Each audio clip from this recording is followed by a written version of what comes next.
What's so great about such a low-spec man? My boss, known around the office as the handsome manager, said this with an unnaturally fresh smile. He has looked down on me, an older, high school educated regular employee, since the day he transferred.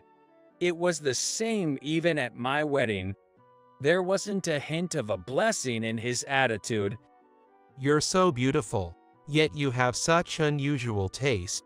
A woman like you could find a much higher spec partner. The faces of the employees around us turned pale.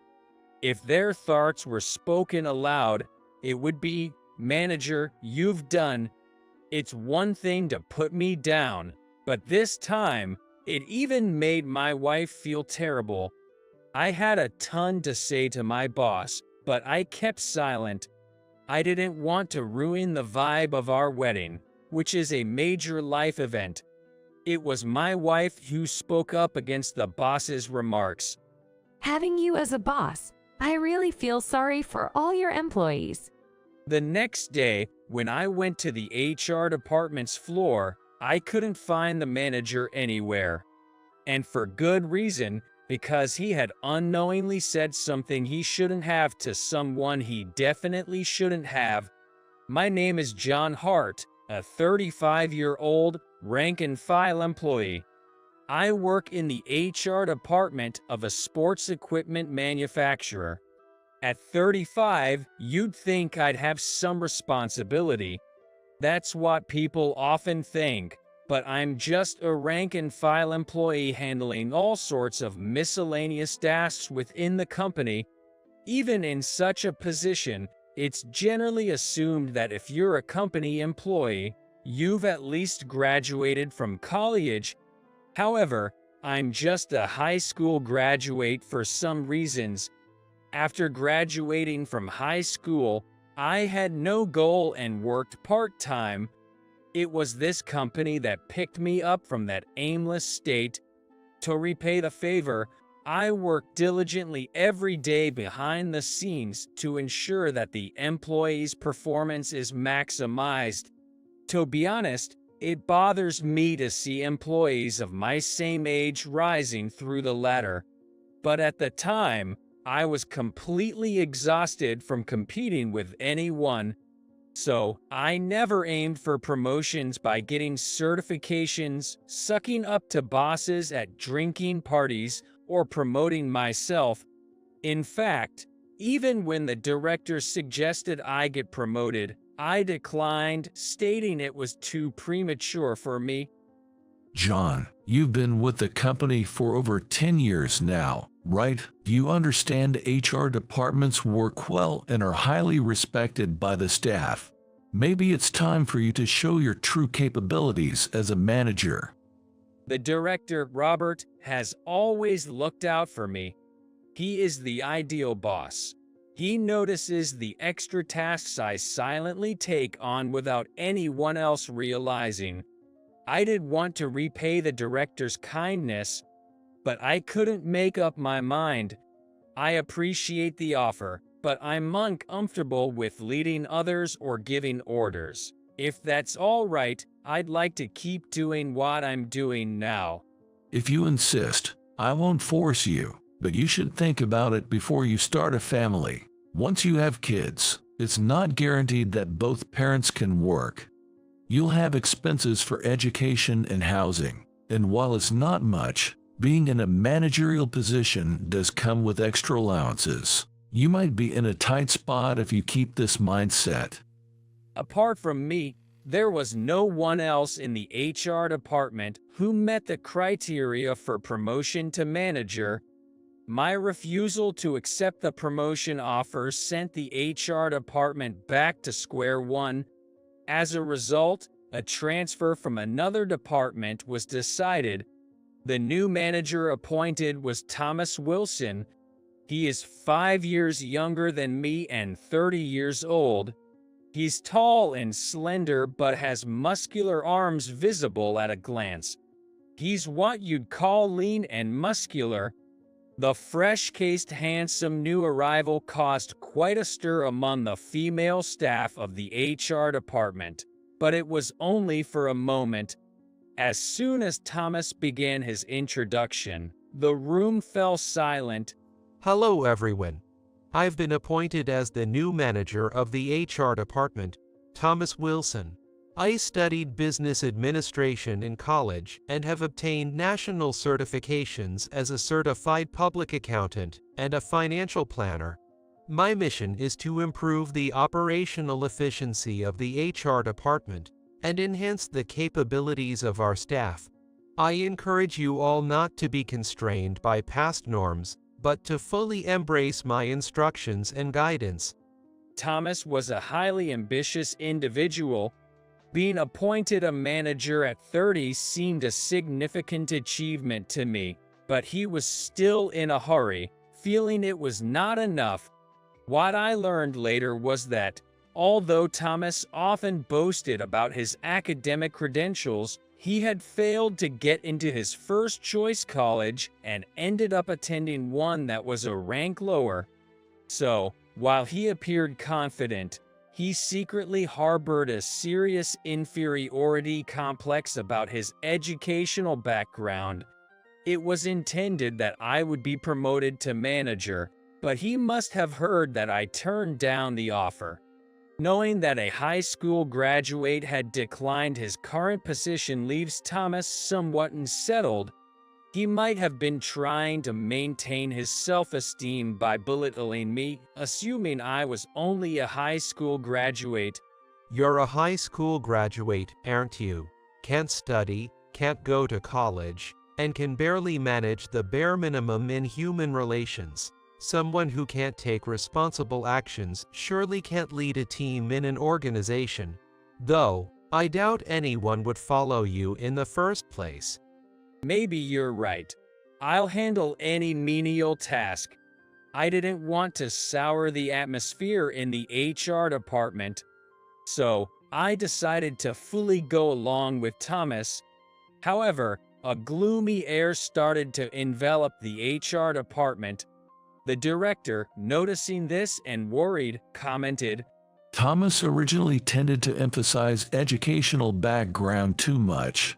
When he was in the sales department, he wouldn't listen to those with lower education and even judge clients based on their academic credentials. I thought moving to the HR department and gaining some career experience might help him build confidence and become more relaxed, even though it meant promoting him to a manager in a different department.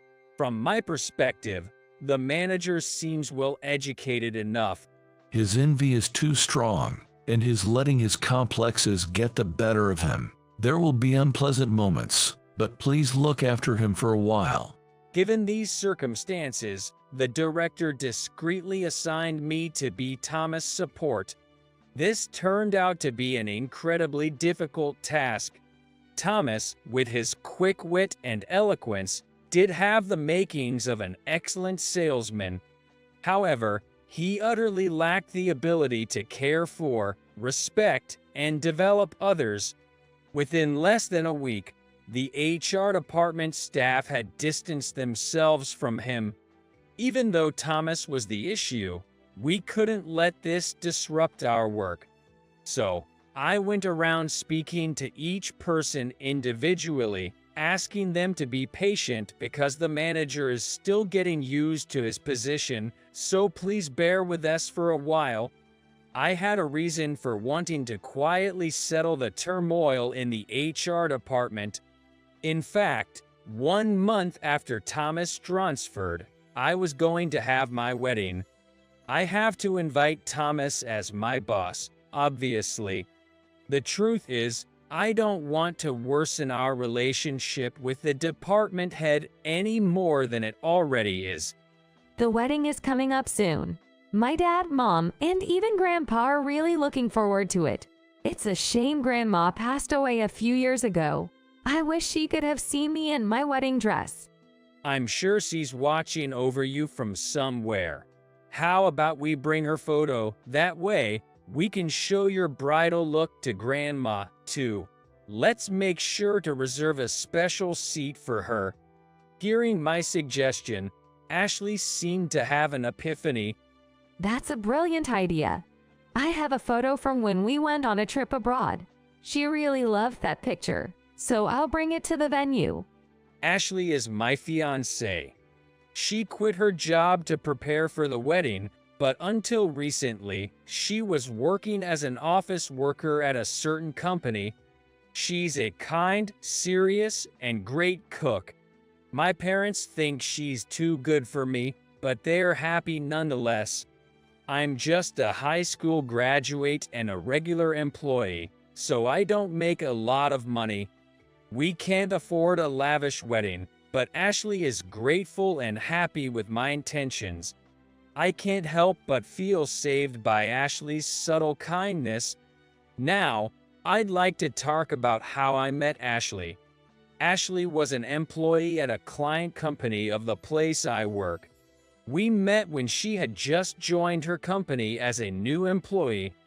Ordering necessary supplies is an important task in the HR department. Ashley's company deals with office supplies.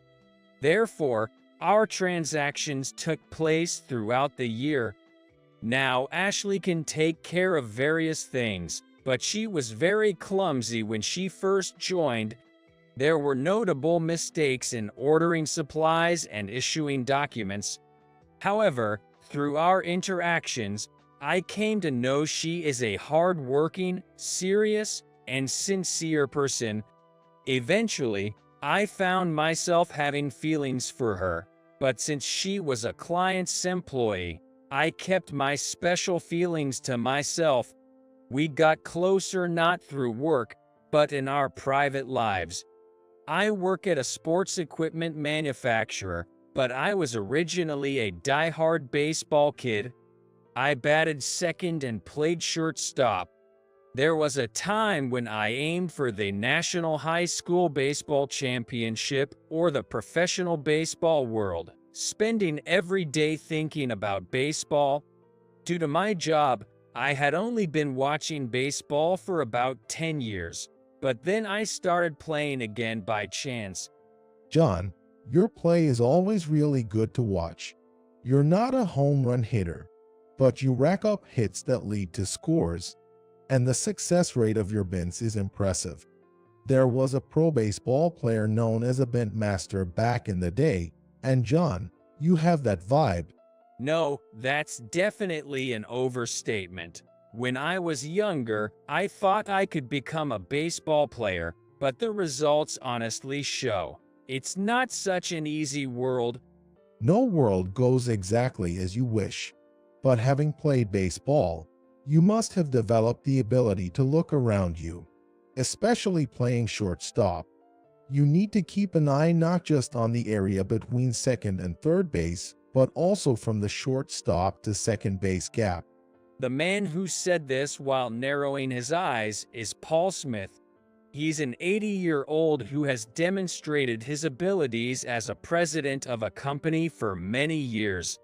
Recently, he handed over his position to his son and stepped back, now acting more as a chairman.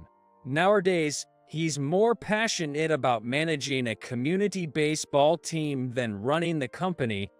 Playing shortstop, you sometimes have to run towards center field or left field indeed. I'm not sure how much awareness I have, but it might indeed use a lot of stamina.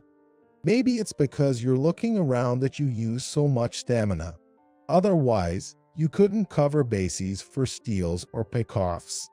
It's also the key to initiating double plays and relay plays. Being praised by the organizer of the community baseball team, I felt a bit embarrassed and my face turned red. It's been years since someone praised me like this. The last time I was praised was back in middle school. Of course, I must have been praised as an adult too, but strangely, my childhood memories are still vivid. What's wrong? You're blushing so much. I just spoke the truth. Why are you getting embarrassed? When I noticed Ashley was behind me, it's actually quite coincidental. But while working at the company, Ashley was also active as the manager of our amateur baseball team. There were a few baseball enthusiasts among the employees at Ashley's company. Through our business exchanges, it became known that I used to play baseball seriously, and the suggestion to join the amateur baseball team came through another employee from a different company we were doing business with. Of course, I was also aware that Ashley was the manager. Although I had sworn never to play baseball again, I also wanted to get closer to Ashley, so I ended up joining the team impulsively. That's the whole story of how I started playing amateur baseball. While our favorite pro baseball teams were different, Ashley had enjoyed watching baseball since she was a kid. Especially in the hot summer, Ashley took on all sorts of chores, from making cold drink to setting up tents. If Ashley was in trouble, I would help her without hesitation. Gradually, when Ashley had a problem, she would turn to me for help. As we continued like this, we became close, and we started to see each other as special. Ashley, please marry me. I only have a high school diploma, and my options for departments to join or teams to advance in are limited. So, I can't expect much in terms of career advancement in the future, but I'll do my best for your happiness. At that moment, I also had the feeling that I would do things I wasn't good at for Ashley's happiness. Perhaps she saw through my heart, because Ashley smiled and said, You don't have to force yourself. I was drawn to your kind personality that cares for everyone. Playing so that everyone can shine. That's the position you excel in the most. Ashley didn't care at all that I only had a high school diploma and became my lifelong partner. Meeting such a wonderful woman and being able to marry her was something I never imagined. That's why I am truly grateful to Ashley from the bottom of my heart. Now, let's return to the present, but that's why I didn't want to worsen my relationship with Thomas and dampen the joyful atmosphere of the wedding. On the day of the wedding, relatives, friends, colleagues, and bosses from our respective companies rushed to the venue to celebrate our marriage. It was a small wedding, but it was filled with the warm hearts of people. During the reception, everyone came to pour beer along with words of congratulations. I thought the happy time would continue peacefully like this until then, but reality wasn't that sweet. Just as the reception was about to end, the situation took a turn. Thomas, who had just joined the company, came to pour beer for me. Honestly, I didn't think he would behave as usual in front of my colleagues and bosses, including me and Ashley. However, Thomas handed me a beer bottle and instructed me to pour it into his glass. I came all the way here even though I just transferred, and we haven't had much interaction. Besides, it'd be weird if I, with a higher education, poured beer for you while you were bowing down to me, right? Well, yeah, that might be true. I was so surprised by Thomas's attitude that I became flustered in my response. Thomas had a habit of bringing up educational backgrounds whenever he didn't like something someone said. He mentioned low-level college, high school diploma, and vocational school graduation, and so on. Even though he was like that, he was still my boss in this company. So, reluctantly, I decided to invite him to the wedding. Other department heads and managers who appreciated me also came to the ceremony. Therefore, I also hoped that attending the wedding would be a good opportunity for Thomas, who was isolated in the HR department. However, the result was completely the opposite. What was good about someone as low-spec as him? With his refreshing looks, Thomas is also known as the handsome manager. There are also troublesome behaviors due to his education-oriented mindset, so of course, it's not a 100% complimentary nickname. However, Thomas seems to be aware of his own handsomeness. With an unnaturally bright smile, he looked at me and Ashley. For someone as beautiful as you have quite peculiar tastes. A woman like you could surely find a more high-spec partner. There was no hint of congratulations in his tone. In my mind, I thought, just as I expected. In fact, when I handed him the invitation, there were some concerning signs in Thomas's behavior. I personally handed out wedding invitations to the employees in the HR department.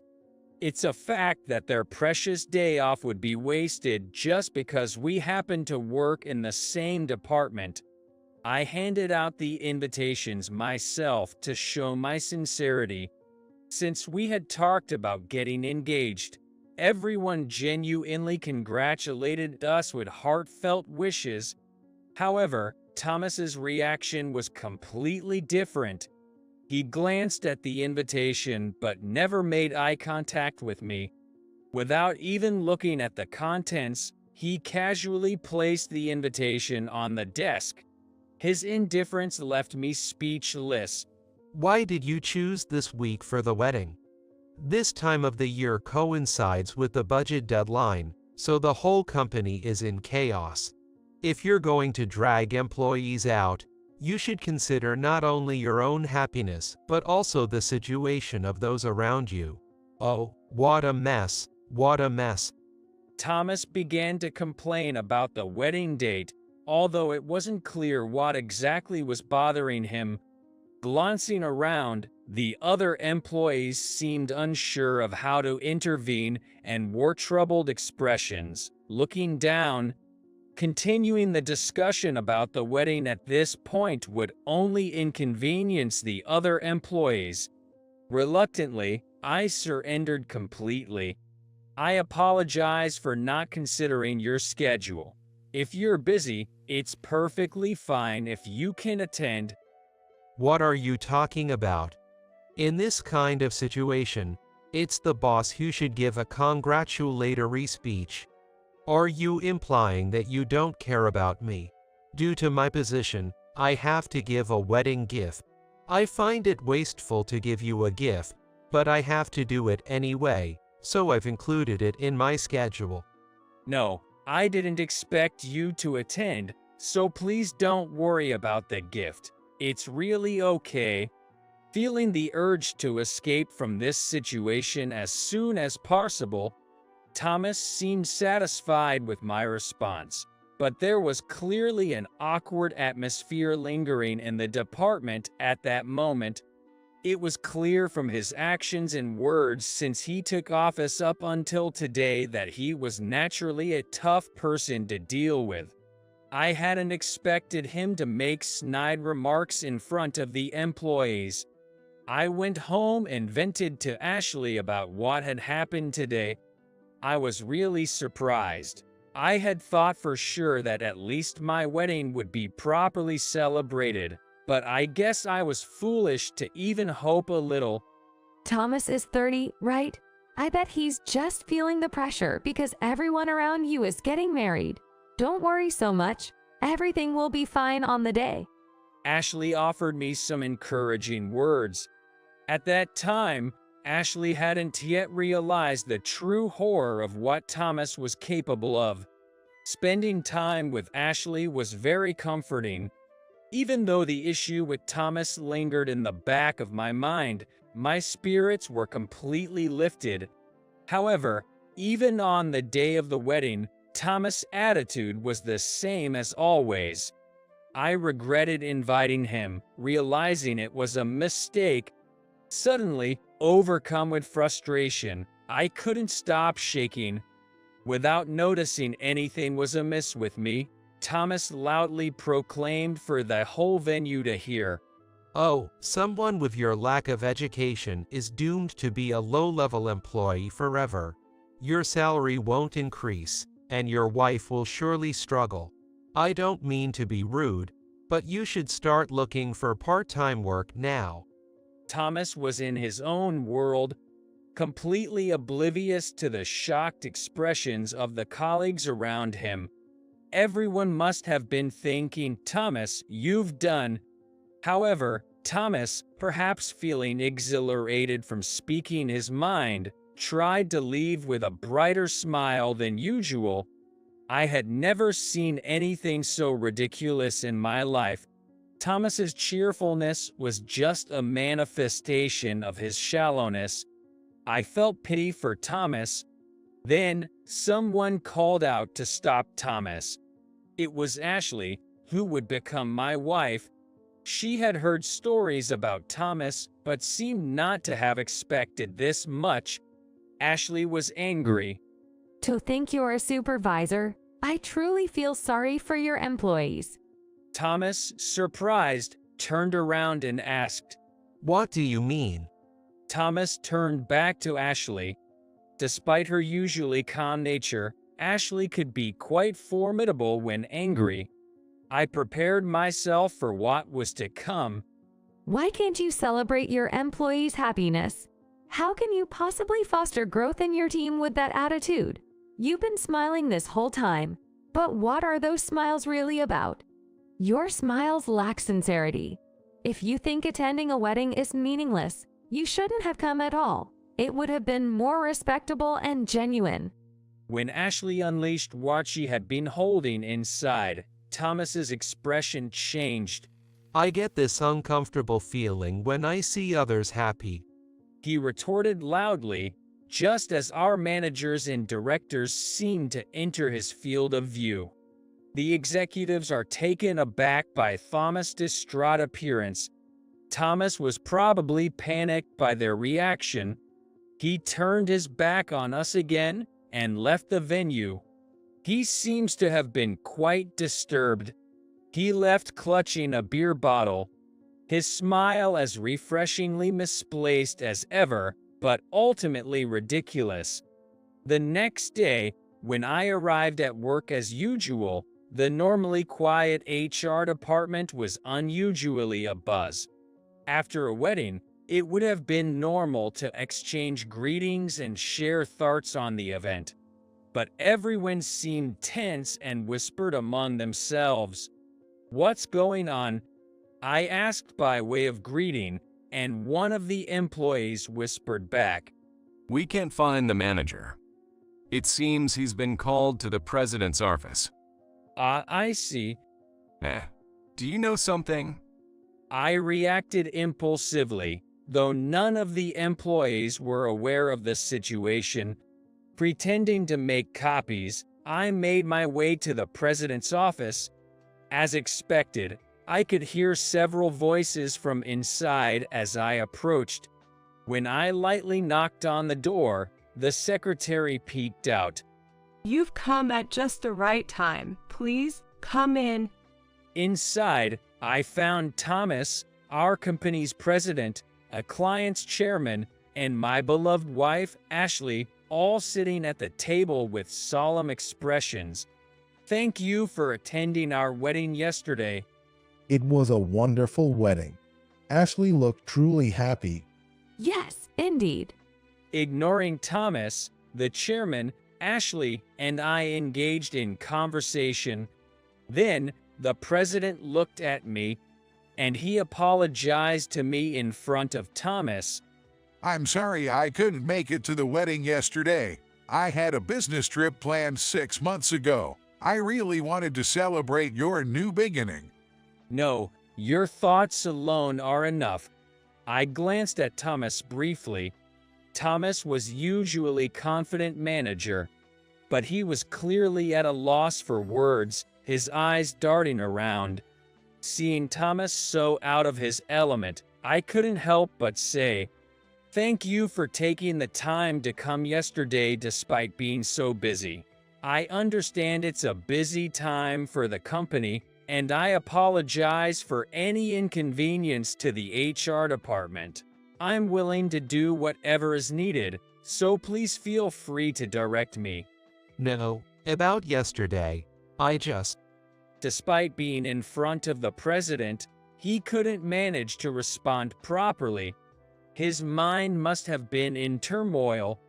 Then, the client's chairman started to get to the point. Right. We have an important matter to discuss. You're Thomas, aren't you? I saw you at Ashley's wedding yesterday, even if just for a moment. Thank you for coming despite it being a weekend. Yes. As John's manager, I wanted to celebrate my employee's new beginning, so I attended. Thomas tried to act as if the harsh words he had said to me during the wedding didn't happen, especially in front of the executives. Suddenly regaining his cheerful demeanor, pretending to be the ideal boss, he must have thought he could deceive everyone, but it was a futile effort. I was truly shocked. I'm over 80 years old now. My wife passed away from illness a few years ago. I don't know when my time will come. So, being able to see my granddaughter Ashley's wedding with my own eyes made me incredibly happy. Moreover, her partner is John, who plays diligently in my amateur baseball team. When I was about to express my feelings to the two of you, you came over. I thought you were going to offer your congratulations, but what did you say? Actually, the client's chairman calling Ashley his granddaughter was Paul Smith, who sponsors the amateur baseball team I belong to. Meaning, Ashley is the granddaughter of the client's chairman and the daughter of our company's president. To such a woman, Thomas had said disrespectful things, suggesting she had no eye for choosing a partner and should look for part-time work. When I got engaged to Ashley, considering the future, I had informed the employees of the HR department. However, that was just before Thomas took over as manager. I should have informed Thomas too, but his derogatory attitude towards me was so severe that I missed the chance to tell him about my engagement to Ashley. I'm sorry, Thomas. I didn't mean to hide it. However, you seem to dislike me so much that I never found the right moment to bring up personal matters, and before I knew it, the day had arrived. When I made an apologetic face, Ashley lightly restrained it. Let's stop apologizing.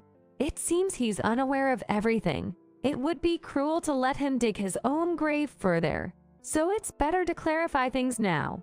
If relationships sour, it affects the company too. Your strength lies in your ability to look around and understand your surroundings. But perhaps because you see too much, you tend to overthink and worry about others too much. Given the situation, it's better to be direct and discuss your career plans moving forward. Encouraged by Chairman Paul, I slowly stood in front of Thomas and clearly conveyed my future career plans as much as I knew. I met Ashley through my work in the HR department. I didn't know she was the president's daughter when I developed feelings for her. However, our relationship rapidly progressed through our connection in amateur baseball, and we started dating with marriage in mind. That was when I first became fully aware of Ashley's position. The client's company is globally recognized for its high-performance product development in office equipment. Though not very large, it operates as a family-owned business, and Ashley is the granddaughter of the company's founder, making her husband a potential successor. As for me, I had no ambition to climb the corporate ladder, but I understood that to be with Ashley, I needed to change. To repeat, I was a former high school baseball player, aspiring for baseball championships and professional leagues. However, an injury during practice ended my baseball dreams, and I lost my goal. In baseball, I was exposed to fierce competition, so I was completely burned out. so I took my own initiative to distance myself from the competition. The company that took me in allowed me to lead a peaceful life as an ordinary employee, but meeting Ashley made me realize I couldn't stay the same. I decided to prepare myself to grow as a future successor. I can say my experience and skills are sufficient yet. That's why I've been committed to learning the basics of HR work up to this day. I took on every task asked of me. The department head offered me a promotion to manager, but I planned to resign in a year, so I declined. And then you were brought in as the replacement. Resigning, you say? I'll be joining Paul's company. Initially, to learn the job, I'll start as a regular employee without any position. When our marriage was decided, I was offered the role of executive vice president to be involved in the management of the company. The chairman believed I could make a significant contribution based on my style of play in baseball. However, I felt that becoming an executive vice president without any track record would not sit well with the employees. Thinking this, I requested to start as a regular employee to learn the work first. That's the situation. Thomas had reached a point of no return. Despite being my wife, he had repeatedly made disrespectful comments to the daughter of one of our client's presidents. No one was there to offer a helping hand. At this moment, the president spoke to Thomas in a low voice. Please go home for today. There are other concerning matters besides this incident. We will conduct a thorough internal investigation and inform you of your future with the company afterwards. In fact, not just within the company, but extending to clients, there had been employees harassed for their educational background. Though the severity varied, the total number exceeded 50 people. The company was trying to broaden its business scope by valuing various abilities, not just educational background. Thus, alongside former high school athletes like me, there were super elites who had graduated from universities abroad. Thomas's actions were completely against the company's policy. People who use sports equipment polish themselves in a dimension separate from academic background every day. The products we deal with belong to a world unrelated to educational attainment. We didn't hire you because of your academic background. You were hired because you diligently played soccer until high school, even though you were a substitute. If you had been a regular player, we probably wouldn't have hired you. I still remember how your eyes shone when you talked about soccer during the interview. Please, bring back the person you were back then.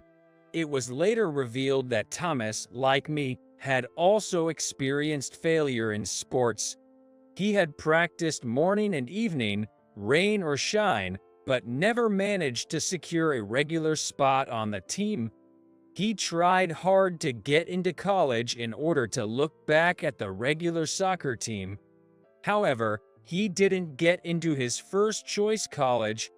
While it was a prestigious college from my perspective, for Thomas, it was another experience of failure, just like soccer. I'm sorry. I'll wash my face and start afresh. 2 weeks later, following the results of the internal investigation, Thomas was terminated from his position. A dismissal could have adversely affected his future job search, so, out of consideration, thanks to the president's kindness, he officially resigned for his own convenience. In the interim, I took over the manager's role until a successor was trained. When a junior showed promise, I transitioned to the client's company as a future successor. There had been no word from Thomas, and I was secretly worried about him. Years later, I heard a rumor about Thomas's whereabouts in the amateur baseball community. After wandering abroad for a while, Thomas returned home. Seemingly in better spirits, he began job hunting. He was hired as an administrative staff member for a local soccer team. His salary was less than half of what he made as an employee. Thomas also cleans toilets himself because there are few staff. He must have chosen to chase his dreams by letting go of his pride. By accepting his past as a bench warmer in soccer, he found value in nurturing young talent. Being on the bench allowed him to see a world others couldn't. I believed there was a place for Thomas, a job that was meant for him to do.